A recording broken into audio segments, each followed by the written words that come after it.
पीट देंगे देख भेजे।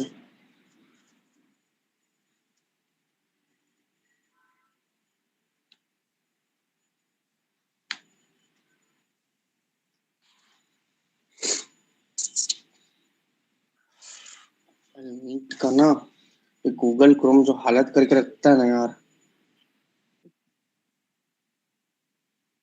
लाइव अभी क्यों कर रहे हो? 7 बजे करना है ना, 6:40 हो रहा है। मेरा इफेक्ट ठीक करो, गंदा बच्चा।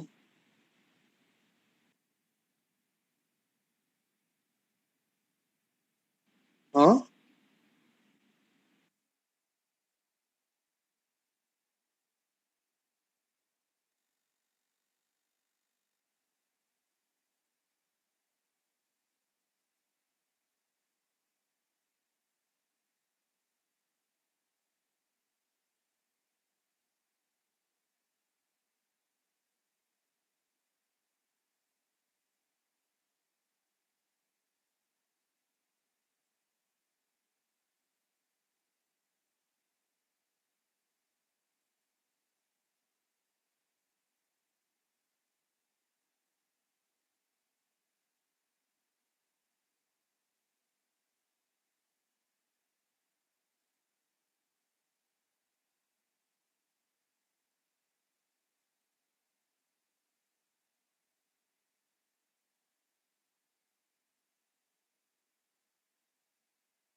7 बजे देख भेजे लाइव, ठीक है।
वीडियो क्लियर है?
करे तो करे क्या।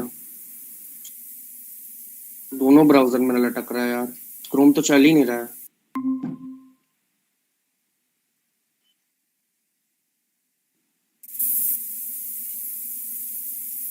करे तो करे क्या।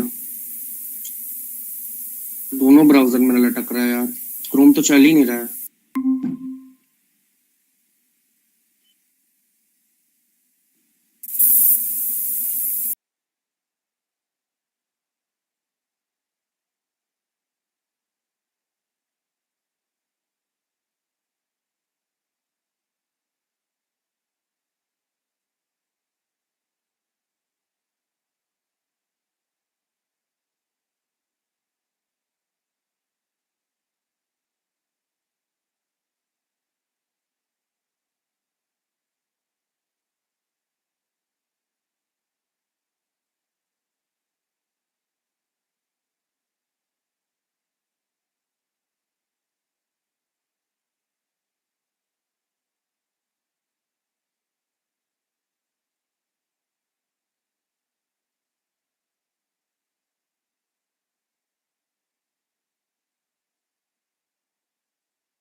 Good evening, everyone.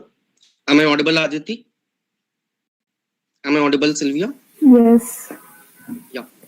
Aditi, if you could just switch on your webcam.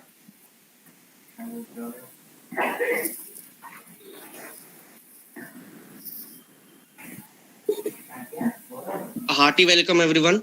I'm P. Shravan Kumar, the founder of SK Associates and Group, and your host for today's conference 1.5 on Ecopreneurship, emerging trends in sustainable entrepreneurship. And I'm Aditi Jain, the Chief Strategic Alliance Advisor of SK Associates and Group, and I'm Shravan's co-host for Conference 1.5 on Ecopreneurship, Emerging Trends in Sustainable Entrepreneurship. SK Associates and Group is an internationally accredited ISO certified management consulting firm registered under MSMED Act 2006 with the Government of India. We provide consulting services in the domains of comps, operations, marketing, and operations to budding student entrepreneurs across the nation. SKANG was formed with a dream to provide consulting services to budding student entrepreneurs and help them in developing the national economy by establishing their dream firms across various industries. We work with startups and train potential student entrepreneurs who are aiming to bring a significant change either in their business model, in scale of operations, or both. To succeed in this endeavor, our clients need a specific type of consultant, someone who is a problem solver. Typically, such a person is entrepreneurial and passionate, thinks out of the box, has an idea where the problem lies, how to analyze it, and most importantly, what would serve as a perfect solution for it. Such people have lived and worked in different continents and countries. They have worked on exciting projects that can risk and have scars to show for it. We call such people transformational consultants. We have worked over the last 3 years to build a network of such people, reaching out to them across universities, across industries, and across the gamut of functional roles. Time and again, we have seen magic happen when we find the perfect solution for our clients. And this is what drives us and keeps us motivated each day. We are passionate and excited about the impact such individuals can have in building the next generations of iconic organizations. Marketing, and help them in establishing their ventures by investing 20 crores USD in their startups over the next 5 years. We also aim to provide 50,000 employment opportunities to various lecturers across the nation in the upcoming 5 years. We strongly believe that strategic alliance and collaborations shall help us achieve our vision in working for the cause of global economic growth. Our executive management and alliance teams are always dedicated on working towards entrepreneurship development and community impact with a concentration on the point students are the upcoming future generations of our nation and need to be empowered for global economic growth. Visit our website to know more about us www.scungroup.com. As we enter 2022, we are consistently seeing the increasing focus and enthusiasm among students towards entrepreneurship.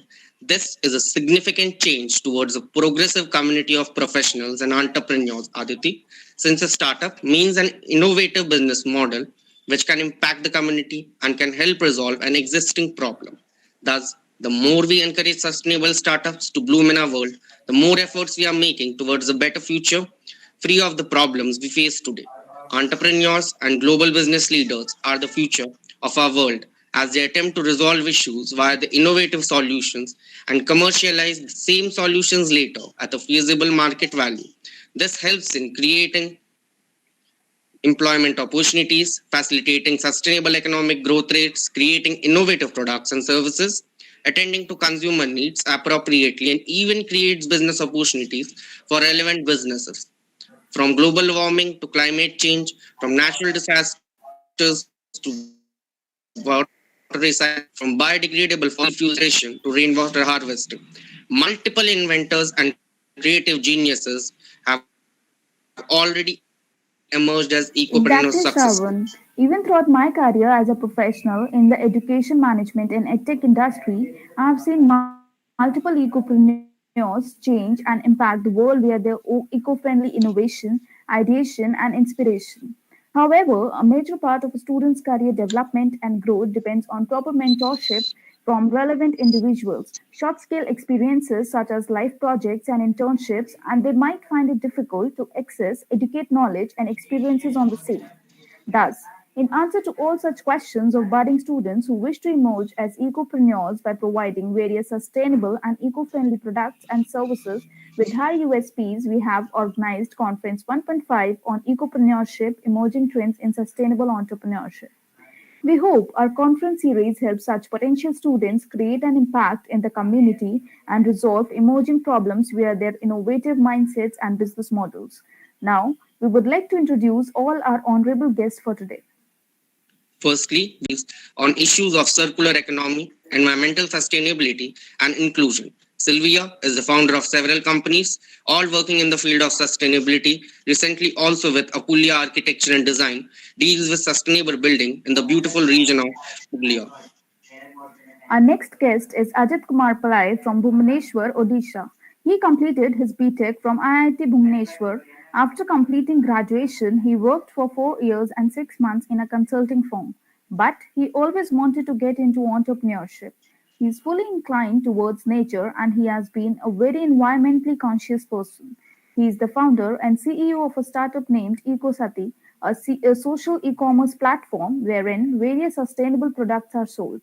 Their main aim or main objective is to reduce plastic pollution, and we are totally committed towards that. He believes in together we will build an eco-friendly ecosystem.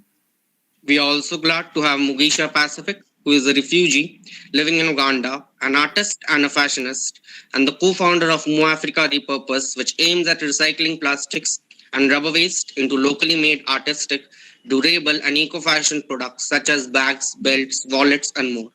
They do empower young youth refugees with an hands-on skill of tailoring and craft making too. We also have Shrey, who is a second-generation social entrepreneur at Grow Diesel. He is an engineer by qualification who received the prestigious Dyna Award by the British royal family for his innovative social projects. His first stint with social entrepreneurship was at the age of 14 in the computer lab of Cambridge School. His venture generates an additional six-figure revenue for the school every year since 2013. He is an internationally recognized public speaker and has worked with various organizations in the past since the age of 18. He is also a TEDx and Josh Talk speaker and has taken multiple sessions on social entrepreneurship and communication at various organizations such as HCL, Adobe, Monotype, IIT Delhi, IIT Bombay, IIM Calcutta, IIM Shillong, Sonalika Tractors, MIT University, etc. He has served as an area director for non-profit District 41, Toastmasters International, which caters to North India, East India, Northeast India, Nepal, Bhutan, and Bangladesh, and has mentored over 50 individuals personally. Now, we would like to request all the guest speakers to kindly switch on your respective webcams throughout the conference. And we would also like to inform all of you that the HRM is conducting polls in the YouTube live chat box throughout the session. Kindly participate in them actively. Now, we would like to invite Sylvia Petinicio, co-founder of Apulia Architecture and Design, to enlighten us with her insights as an entrepreneur. Thank you. Thank you very much. And thank you for inviting me to this exciting conference. I am speaking from Italy right now, so for me it's really a great honor to be able to speak to such an international environment. Yes, I will share my story basically. You highlighted some of the milestones of my career. I am a professor, of course, but I'm most of all an environmental activist. That's what really pinpoint all my life until now. And when did I decide to become an entrepreneur in sustainable environment? When I turned mother, I became a mother. Basically, I had been an activist all my life, but then when I became a mother, I realized that I needed to do more in order to leave my children a better world. It was not enough to participate in demonstrations or, to strive for the climate. I really thought that I believed strongly and I felt strongly that I needed to build something sustainable in terms of economy also, in order to show people of my generation, but also my children's generation, that things can be done differently. So how did I end up opening and starting Apulia Architecture and Design? It was actually out of a crisis. As you know, the pandemic hit the whole world, and me and my partner had to go through an economic crisis, because my partner, who is an architect, for the whole 6 months when Italy was completely shut down, he basically didn't have any job, any activities. So he decided to take out of the closet his old love of architecture. He is an architect, but he had been working in a different field, and combine it with our passion for sustainability and the protection of the environment. And so we moved to south of Italy, which is if you have Italy in mind, it's shaped as a boot. So Apulia is the heel of the boot, and it's a very special region because it is surrounded by sea, but it also has a very peculiar landscape because it is covered by ancient olive trees, but also it is disseminated with old architecture that local people consider it a sign of low class, because everyone would want to live in modern buildings. Rather, on the other side, tourists and people that come from other parts of the continent and also the world really consider that architecture as special because you cannot find it anywhere else. And so our goal was to restore and give life back to these beautiful artifacts that are made of stone, sustainable materials, because everything in the past centuries was built, with natural materials. So mud, stone, marble, and bring them back to life. And offer this kind of dwellings for people that are, attentive and concerned with sustainability. So all the buildings are energy independent. We only use sustainable sources of energy. We recycle water, so there is no running water, but everything, it comes from basically the environment, from rains, and all the water is stored, purified, and then used. So these beautiful old monuments, because they are monuments, they become modern, 100% sustainable buildings. And I have to say, we opened only 1 year ago. And that was really, really surprising, because the people were just coming out of a very difficult period. They didn't want to spend so much money. But I have to say that focusing on few things, which is beauty, natural material, but most of all, sustainability, thanks to a very well-organized marketing strategy, the practice basically boomed right away. We started to get clients when we opened the door, and since then, it's been only a year. The company has grown. We have hired other subordinates. Right now, we are having about 20 big constructions that are meant to be, of course, sustainable and renovation. So basically, the message that I would like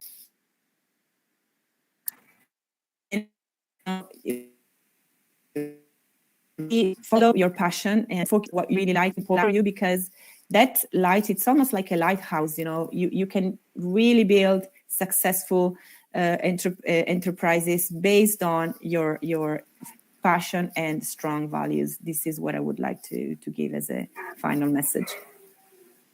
Silvia, I had some questions for you.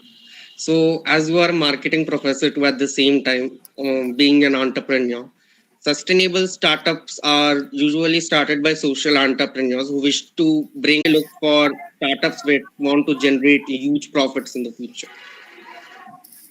Okay, well, I'm right now I'm taking my entrepreneur's hat off and I'm putting on the marketing professor.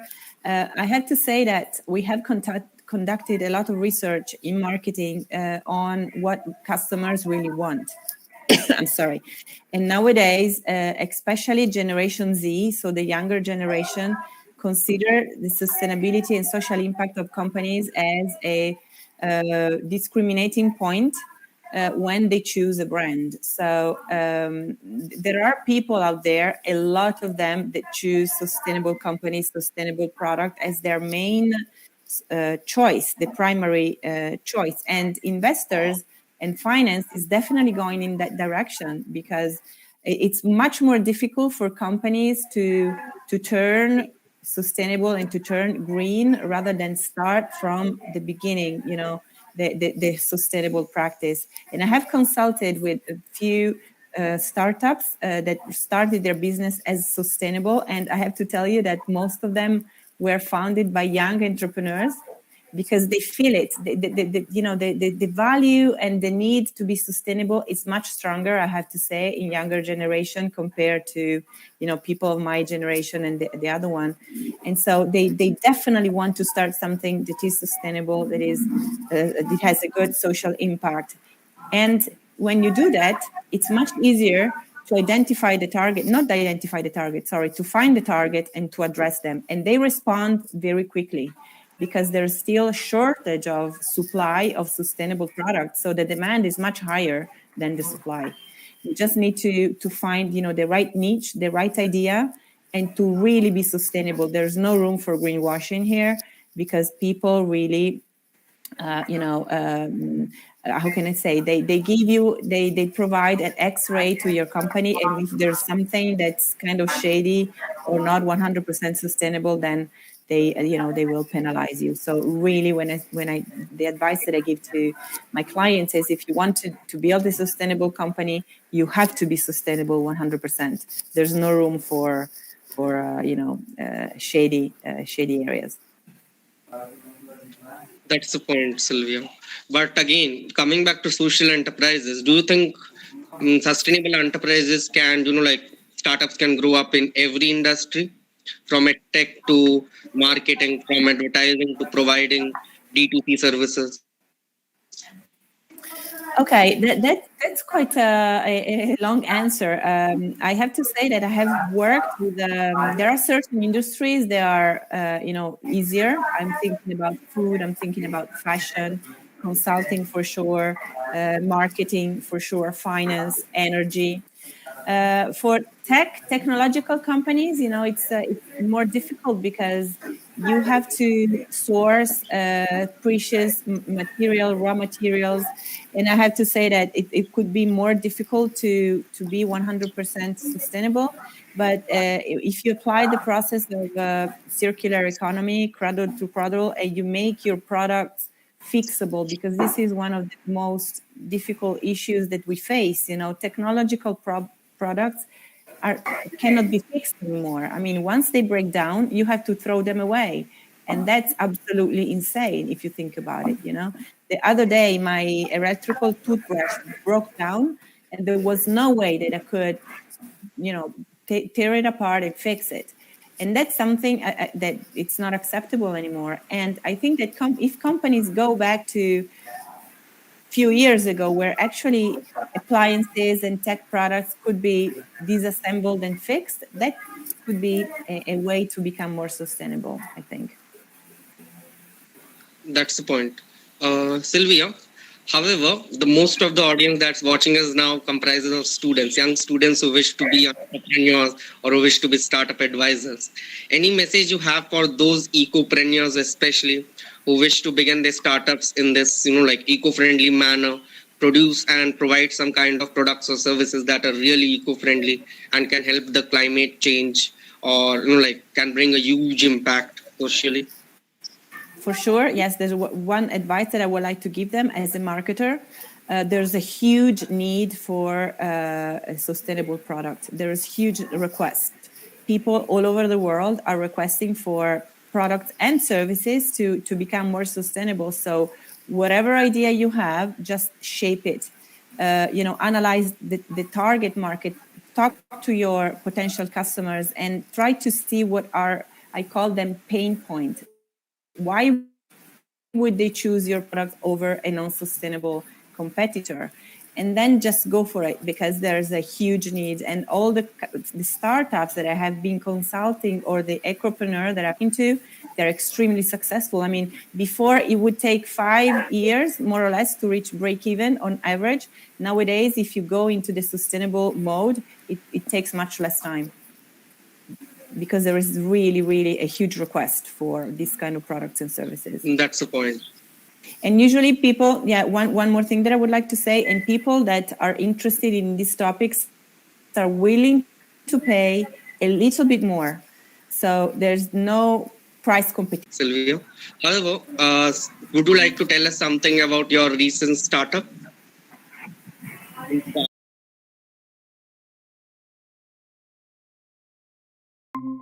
To put the whole thing together, the concept, the website, that we found a studio, a very small studio, and we opened it, we bought it, we restored it, and we opened it. But most of all, what really was I have to say the success factor was the fact that we identified some keywords. So, for example, we got this very big investor from France.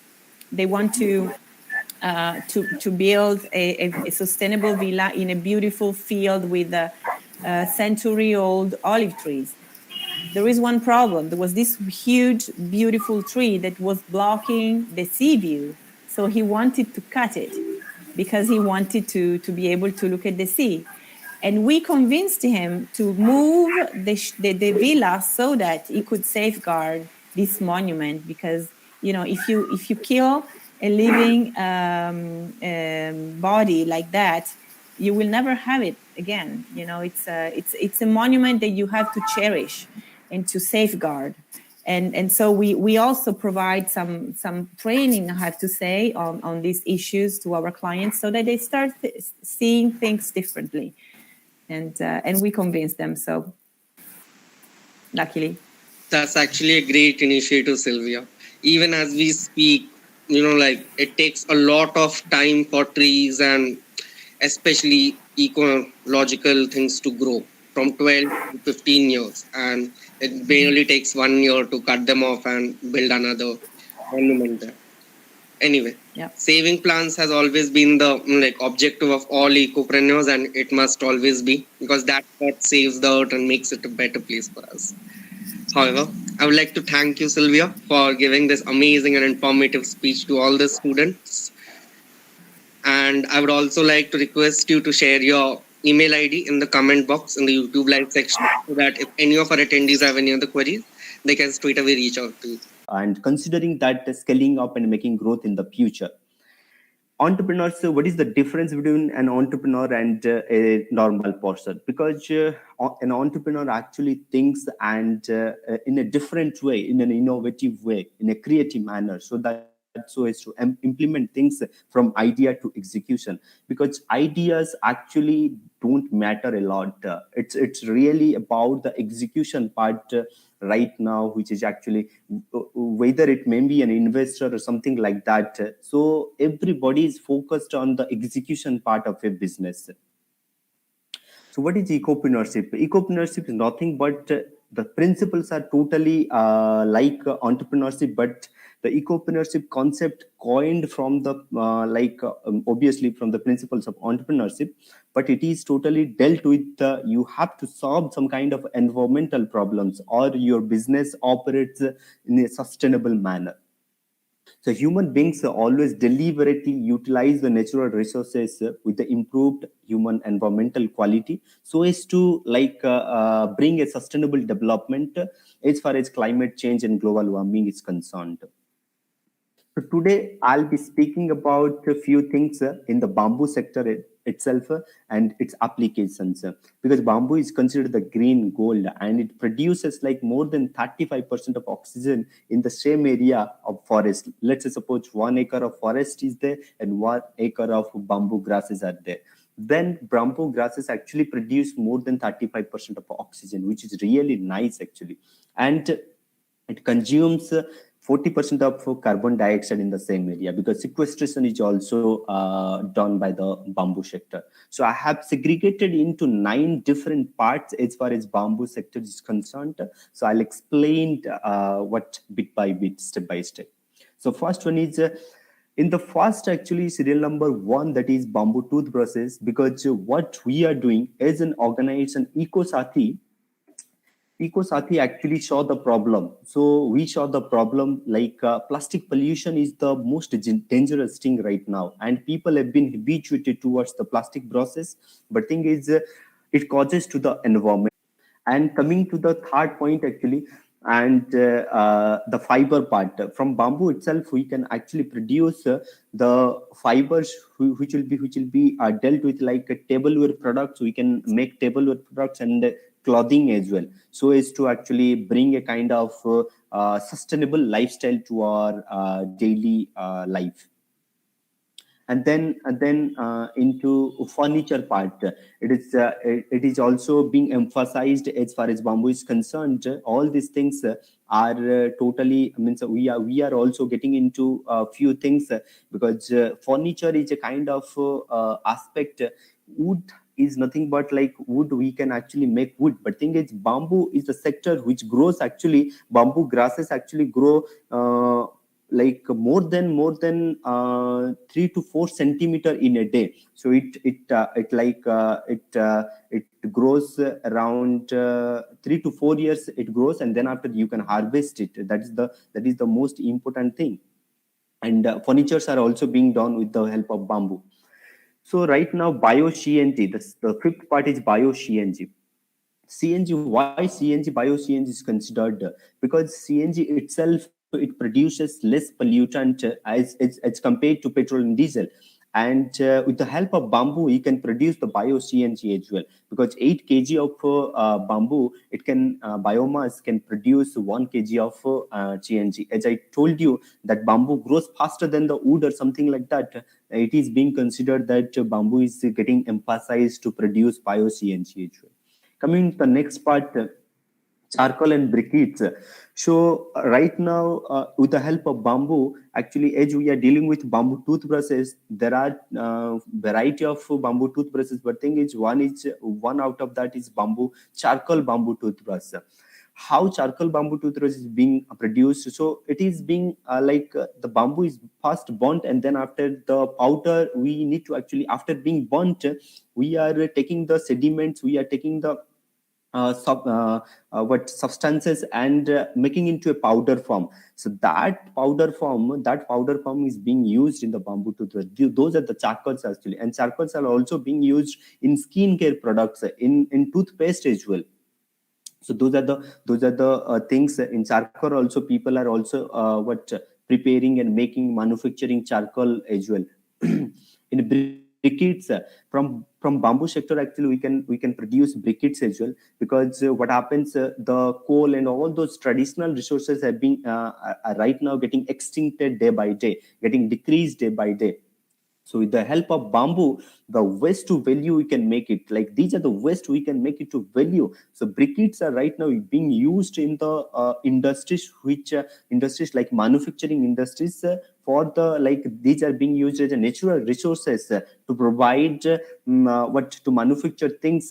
Right, what used to be coal and other things were used to be actually used, but right now we are actually seeing that briquettes are being used as a natural resources to few manufacturing plants.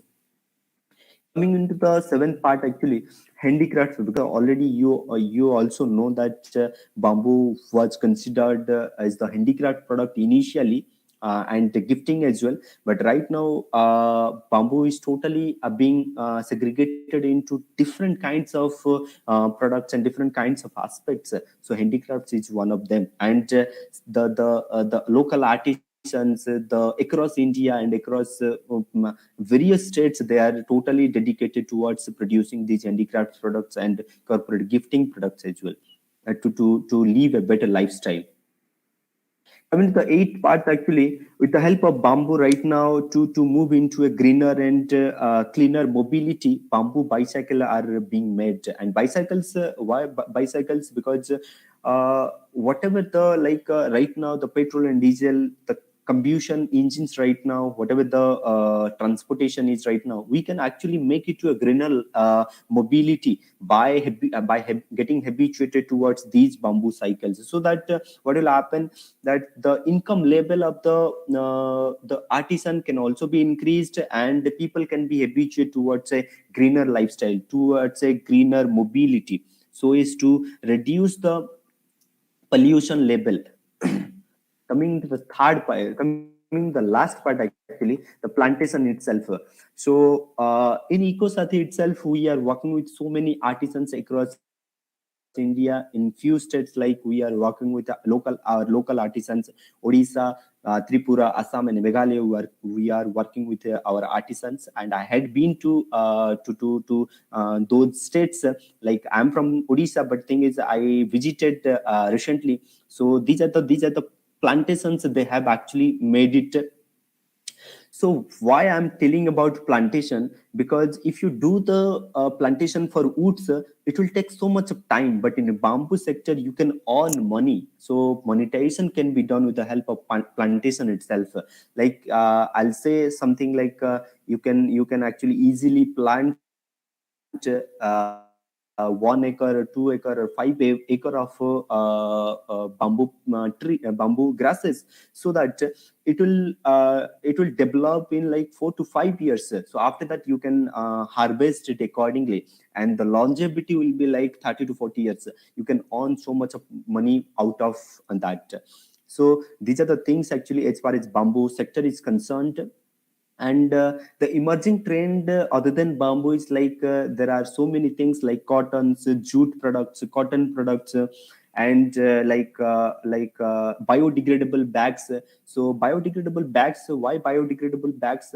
Like the polythene single use plastic, government of India is banned actually single use plastics from 1st of July 2022 onwards.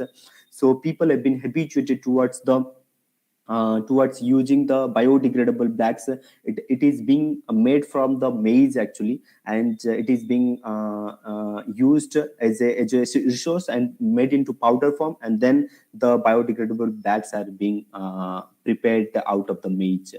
So there are so many things in the sustainable emerging trend in sustainable what as an ecopreneur, I am saying that so many things. If you are like a kind of passionate entrepreneur, if you are a kind of dedicated entrepreneur, if you want to do or execute things, then obviously you can do it very easily. There is no much of obstacle right now. There is no hindrance.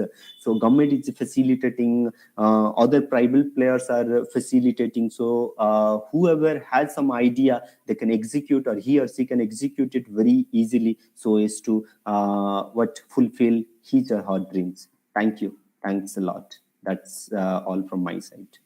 That was a great presentation, Ajit. Firstly, I would like to appreciate it.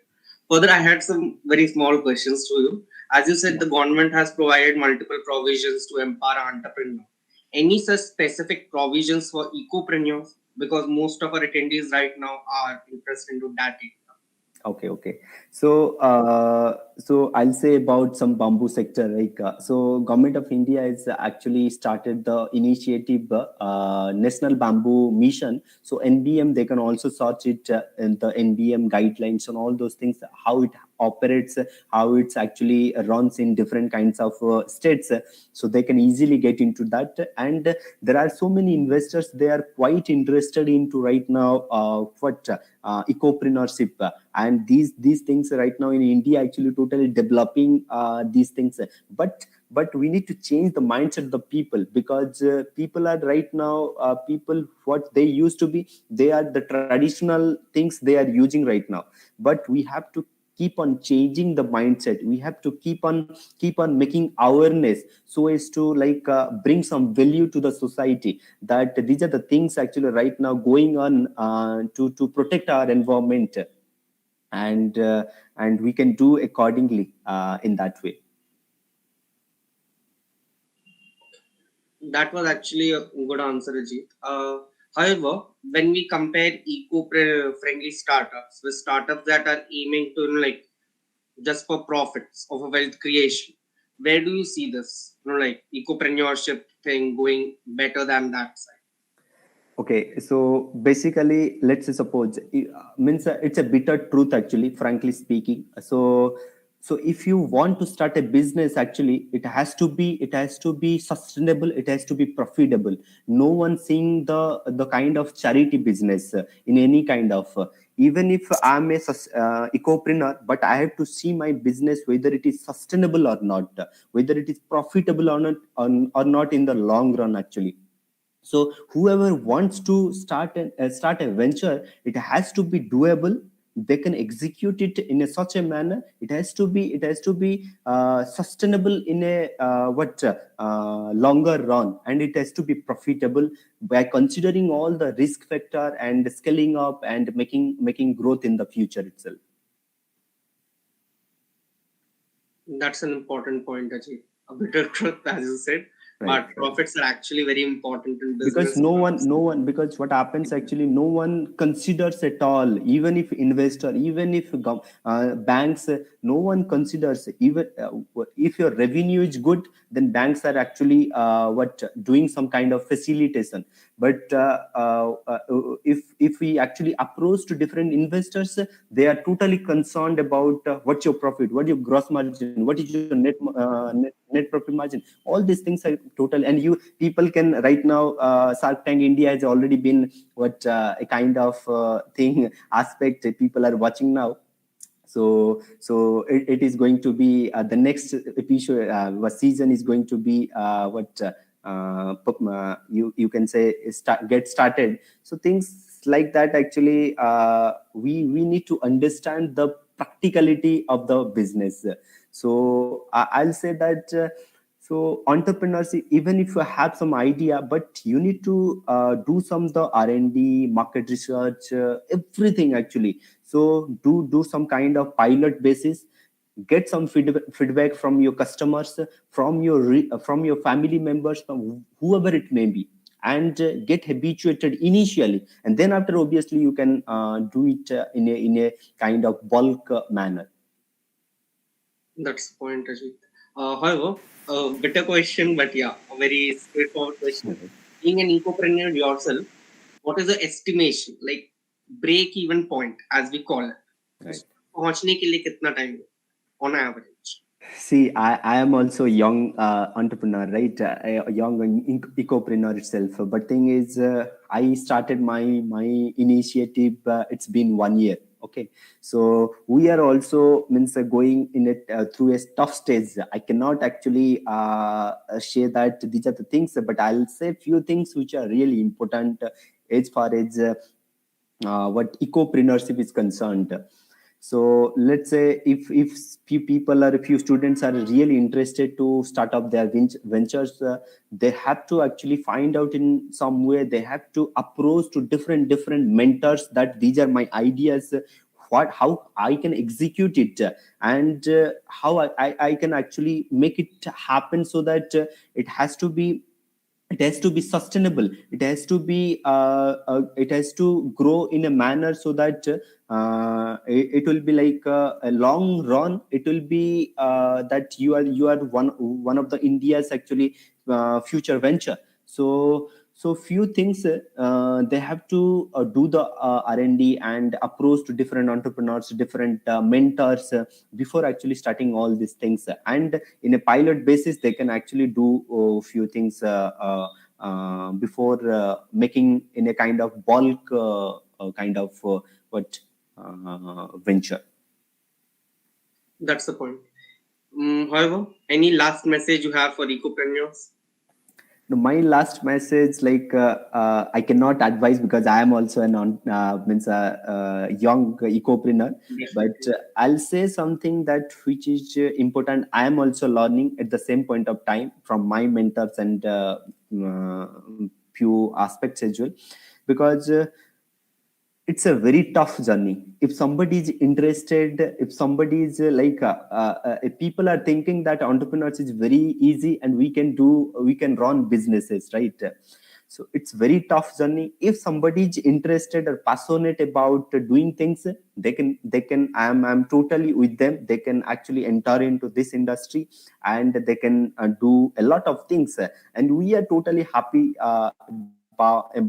means for them, because India is a country wherein young entrepreneurs are totally rising right now, and I am one of them. So let's see actually how Ecosathi goes in a long run. Definitely. And as you said, it's always a hard journey. It's never easy. From building a website to incorporations, Right. we do know how much Correct. it is all just like a mix. So we cannot all express also. We cannot express to few people that Exactly. it's very tough journey. We have to actually means there is a belief in ourselves that in the long run there might be some kind of a time will come. So we'll definitely get clicked. So that is how we actually run our businesses as well. Definitely, belief and faith are the epitome of success. Anyway, that's it. Thank you, Balaji. Thank you. Yeah, I have one question for Mr. Ajit. I just wanted to ask, like, what kind of mindset do ecopreneurs, like, while starting up a startup, like you have started? So, what kind of mindset you were having? Like, it was only about having a sales perspective, or it was about having certain values in you related to the environment? That yeah, that's why you have started up with your startup. What kind of like mindset? I just want. Okay. So, if I talk about mindset, actually, perception differs from people to people, right? So, my perception is like because I have been a very environmentally conscious person, I needed to protect the environment. I actually I wanted to do something which will be totally inclined towards nature, and whether it be actually towards reducing plastic pollution or reducing some other kind of pollution like air pollution, water pollution. There are so many things to solve a problem, right? So you have to understand the behind things. So if you understand the all those and do the R&D before entering what you are going to solve, then obviously you can do that. After that, what happens after that, you actually thought that this idea is going to be executable, but after that the entrepreneur itself is a salesman. The founder itself is a salesman. Actually, if you do the sales from the initial period, then obviously you can understand the end to end aspects as a business point of view, like how marketing actually works, how sales actually works, how to approach people, how to interact with customers, how customers are actually, how to retain customers so as to, and what are the product development stage, because your first product is not your last product, right? It is getting developed day by day. So whatever you started, it will definitely change after some time, right? So my suggestion will be like it's like whoever it may be, because suppose let's say somebody has done civil engineering but he's totally interested in what means protecting environment. He can get into it, or she can get into it. There is no problem about that. And means let's take an example of CEO of Google, Sundar Pichai. So that's how it happens actually. So you have to be what committed towards your work. So that's the thing. Yeah, because I this asked this question because nowadays people have different mindset. Like mainly they are focusing on the result outputs. Like Right. people with different mindset enter into this business and there is no results, right? So that's why I asked this question. Because what happens actually, you cannot because young entrepreneurs, they are also impatient. Yeah. They need result. Oh my god, I have done something. Yeah. I'll get some result right now. But you have to be some kind of patience. You have to have some patience, because at the end of the tunnel there is a light, right? So you have to keep on fighting with yourself along with other things as well. Yeah. As like nowadays many campaigns are going on, green India, plastic pollution, many things. So people believe that why not go to this because they are in demand. Yeah, so they have different kinds of mindset. Right, right. So Yeah. we are also actually making things that we need to make some awareness so as to, because we cannot, frankly speaking, we cannot change the mindset of the all people, right? So we Mm. have to do some things so as to convince or so as to influence the people that these are the problems, some solution or something like that is happening right now in India, and accordingly people can actually switch their mindset. So we initially, or in the initial period, we cannot change the mindset of the people. You have to do different things so as to convince or change the mindset. Yes. Thank you. Okay, so we would like to thank Ajit for his informative and knowledgeable speech and request him to share his mail in the comment box for any queries our attendees might have. Now we would like to invite Mr. Saxena for his marvelous and insightful speech. All right. Thank you so much. And first of all, I really apologize. Right now, I had come for some another meeting, so I'm just taking that session, this particular session, from some cafeteria. So just excuse me if there are any background noises. So I really thank all the organizers for giving me this opportunity to speak on the topic of social entrepreneurship and ecopreneurship in front of all of you. Now, first of all, the first myth that I would like to break is that social entrepreneurship is not about charity. Like my friend in the previous session, Mr. Ajit mentioned that uh, financial sustainability is as important as rest of the things when you are thinking of social entrepreneurship or ecopreneurship. And at Grow Diesel, we have been following it from day one. So what do we do at Grow Diesel? So at Grow Diesel, we are solving two problems: waste elimination and biofuel generation. We convert all types of waste into biofuel and green energy, which can be used for cooking purpose. It can be used to run your vehicles. It can be used for manufacturing. It can be used for electricity generation, and it can also be used for organic farming. So these are the two problems we are solving. So we are reducing the fuel bills and we are also reducing the landfills. So this is what we are doing. Now, one question that whenever I interact with the youngsters specifically on this very topic about social entrepreneurship and ecopreneurship, uh, there's this big myth which these youngsters are having that social entrepreneurship is all about opening an NGO, okay, and raising funds from donors and then executing a project, and you can just do that project till the time that donation is live. But this is not actually the real case. And I would like to quote an example here. Like the richest person on the planet, Elon Musk, is actually a social entrepreneur. Now, if you closely look through companies like Tesla, he brought a revolution in the electric vehicle space, and through a company like SpaceX, he brought a concept of reusable rockets. So it in itself is a form of social entrepreneurship. And remind you again that he's the richest person on the planet. So social entrepreneurship is not about charity. So whenever I talk about any project, even when we are giving any project to our potential funders or our donors, or whenever we are executing projects, so we work on 3P projects: projects for planet, projects for people, and projects for profits. We call it 3P projects, which are also called triple bottom line projects.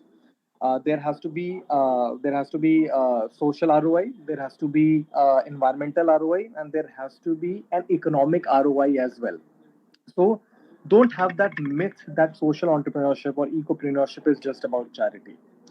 So if I tell you about a little bit about Grow Diesel, so till date we have been able to eliminate more than 250,000 metric tons of waste, and we have been able to generate more than 20 million kgs of biofuel.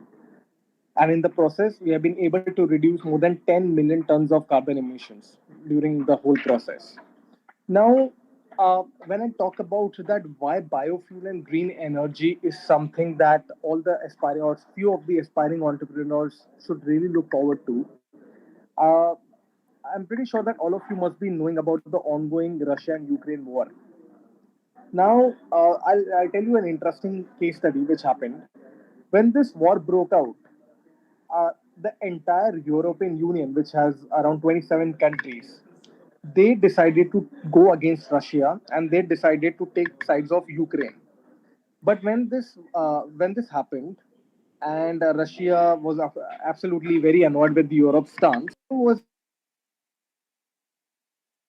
an interesting part to note that Europe's 1/3 crude oil and gas comes from Russia. So when European Union decided to go against Russia, Russia stopped the supply of crude oil and gas. And the result, the price of energy in Europe went up by 10 times. The entire Europe is facing an unprecedented energy crisis, and it has called for so many problems. It is because dependent they were dependent for their crude oil and gas for 35%. I mean, 35% is actually a huge number. Now, here's an interesting part. If Europe still continues to support Ukraine, majority of the Europe will either die from freezing cold, or they will die from the expensive fuel and energy prices.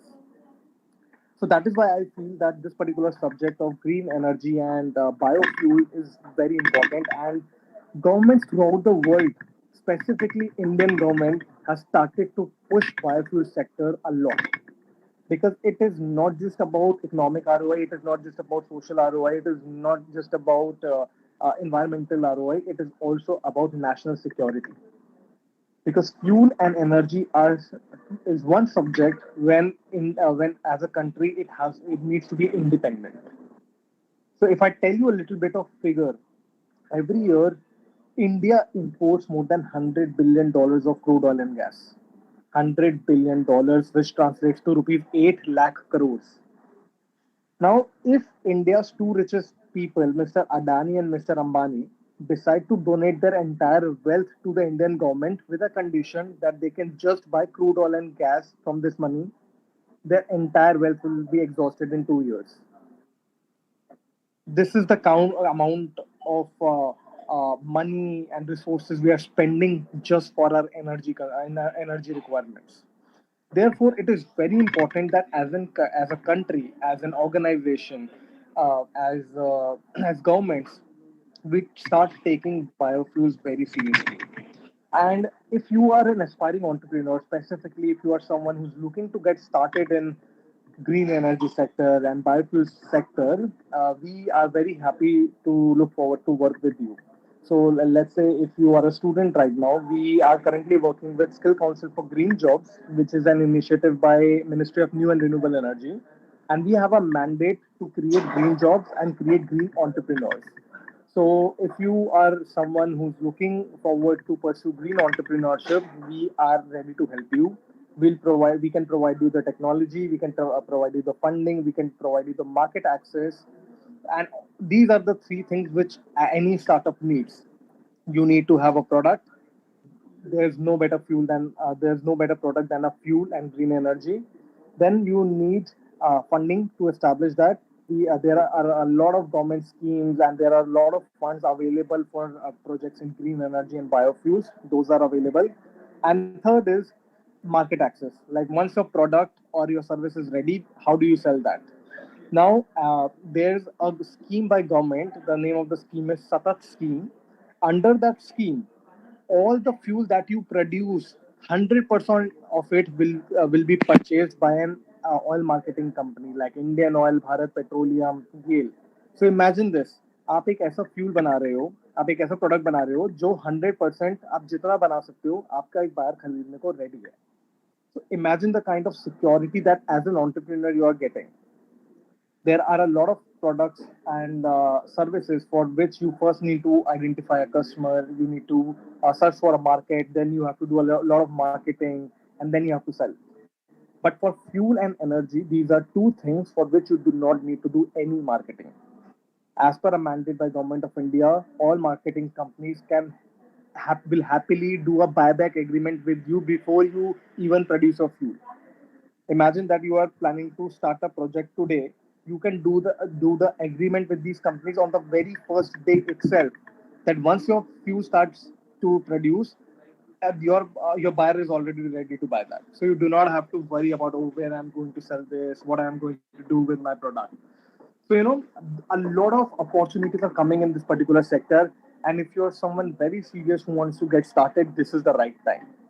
I'm pretty sure a lot of times we get this that if 20 years back we would have invested in this particular piece of land, we would have been here.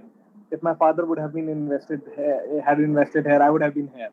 So 20 years back, 20 years from now, if you remember today's session, if you see me speaking in some conference, you'll remember that if you did not catch the opportunity at this point of time, you'll be like, अरे 20 साल पहले अगर हमने सुन लिया होता and कुछ कर लिया होता तो maybe आज हम कहीं और होते हैं.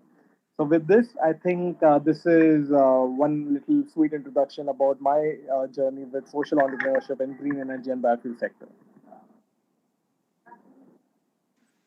That's a great speech, Shrey. And as you said, biofuel actually has multiple prospects in future, since the existing energy sources will definitely end at some point of time. And biofuel is the only thing that will keep on going. So yeah, I had 2 to 3 questions for you again. Since most of the people you're watching this are interested in ecopreneurship, what would be your message to those young students out there? I mean, they are young, they are not yet knowledgeable like you and me on entrepreneurship or either on any engineering aspects of biofuel. Okay. So, yeah. I'll just break this to a very basic level. First of all, I would like to explain it to audience who is an entrepreneur. An entrepreneur is someone who either creates value or solves problem or does both the things. Now, coming to social entrepreneurs. Who are social entrepreneurs? People working for the society. They have identified some social problem and they are using innovation to solve those problems. Coming to ecopreneurs. Who are ecopreneurs? Social entrepreneurs working for environment are ecopreneurs. So, if you are someone who has identified some problem in the environment sector, and if you think that you can add value or you can solve a particular problem in that particular sector, that is the time when you can call yourself an ecopreneur. Now, if I really have to, if you are someone who's just starting out, you need to understand that the journey is not very easy. Like my previous colleague, he mentioned that the journey is full of challenges. But let me tell you, having said that, it is the most rewarding thing that you can pursue, because entrepreneurship and especially ecopreneurship, it's not just about having your own company, having a set of employees. It becomes a way of life. When you start relating yourself with nature, every action that you are doing is having a positive impact on the nature as well as society. That is when you start to think it very differently. So I would rather say that it is not about having 100 200 employees. It is not about having millions of dollars in bank account. Of course, that can be your byproduct goal, but it is more of a way of life. So if you are someone who wants to do it, who wants to make ecopreneurship a way of life, then go for it. Shrey, since you are quite experienced into ecopreneurship, especially, would you like to highlight some other areas of services where, like apart from biofuel, where definitely ecopreneurs could make a great impact? Okay, see, whenever we talk about ecopreneurship, or even if I talk about my sector as biofuel, now it has 100 different things in this one single business. If I talk about my industry only, biofuels, you can identify one vertical and you can get started from there. For example, let's say that you come from a family who has already a business in transport sector. So what you can do, you can associate with a biofuel organization. What you can do, you can become a fuel transporter in that case. So it's all about identifying some verticals or some domains in that particular supply chain, and you can become a part of it as well. It need not be that you have to start everything from scratch. So you can identify small things in those big pool of ecopreneurship or even in my sector, and you can pick those and you can create some value or solve some problem in that particular area. One of our attendees here, Ankur, has a question. Can we make bamboo trucks? Can we Make bamboo trucks? bamboo drugs? Trucks. Trucks. Trucks. Okay. Vehicle. Sounds humorous. I think Ajit I'll would. explain for that actually, because as we are dealing with the bamboo products, I can easily tell that. Definitely, Ajit. I would welcome. So as far as bamboo is concerned, actually, as I already told you that infrastructure and all the things are being made up of with the bamboo. Trucks like furnitures are also being made up of with bamboo, but trucks vehicles definitely it can be, but I'm not sure that, because there are so many things it will be requiring, right?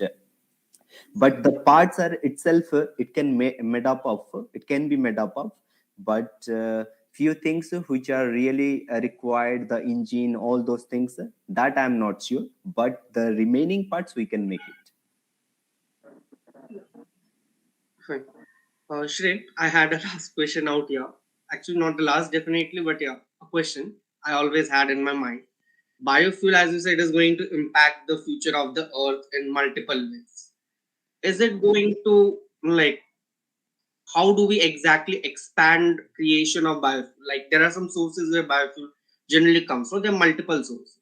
How do we, like, research into new sources? If you could tell it for our entrepreneurs, please. Okay. So first of all, we need to understand that what are biofuels, what forms biofuels come in. So there is a solid biofuel, there are liquid biofuels, then there are gaseous biofuels. The solid biofuels are a replacement of coal. The liquid biofuels are a replacement of petrol, diesel, and industrial oil. And the gaseous biofuel is a replacement of LPG or CNG gas that we are getting in our areas.